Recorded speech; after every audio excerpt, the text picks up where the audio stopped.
I thank the gentlelady for yielding, Mr. Speaker. And as my good friend Elliot Engel from New York explained last April, we took a delegation to Ukraine, not just to the western part of the country, but most importantly, we went to the east. We went to Dnipropetrovsk. We went as far east as we could go up against the border there of Donetsk and Luhansk. And we had an opportunity to have a dialogue with the Ukrainian people. And we reached out to civil society. We set up meetings with women's groups and lawyers groups and across the spectrum in eastern Ukraine, speaking to Russian-speaking Ukrainians. We got, I believe, a good idea of what was on their mind. I think there were about 8 members of our delegation. And they were sharing with us these words. What Putin is doing, what the Russians are doing right now, is going out on the internet and recruiting every skinhead and malcontent in the Russian-speaking region that they can find, and then they train these young men, and then they send them over the border to create mayhem. And what we're trying to do here, this was the explanation from the Ukrainians, we are trying to catch them.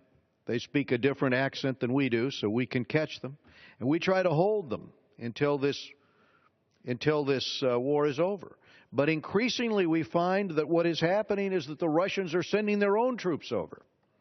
They're sending their own armor. They're sending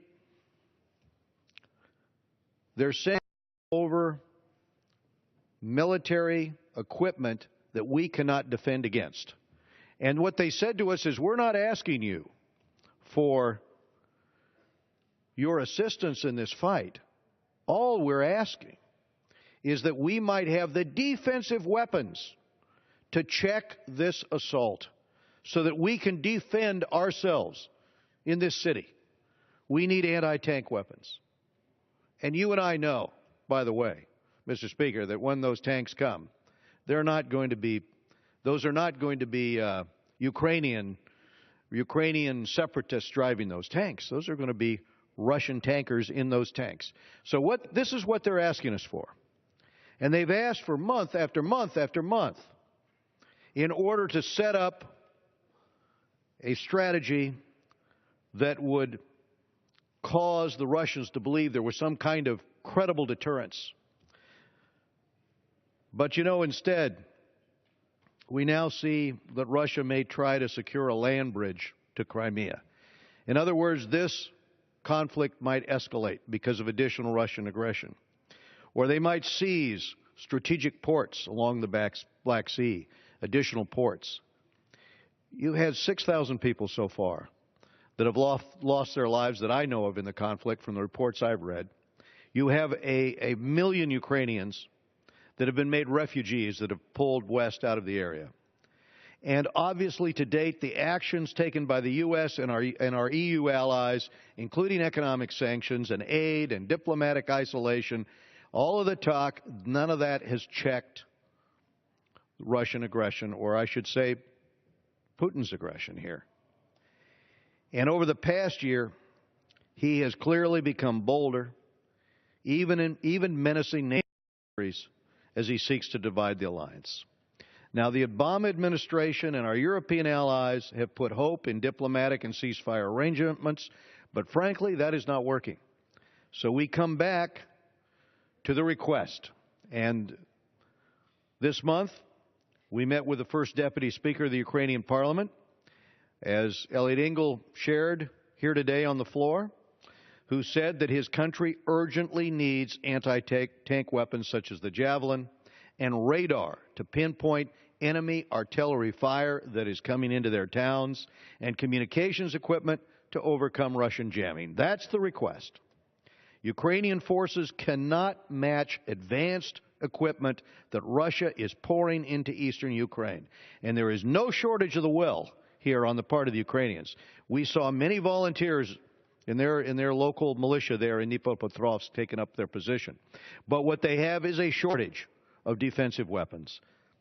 At this committee's hearing last month, Secretary Kerry said that the Obama administration has still not made a decision on whether to send defensive lethal military aid to Ukraine.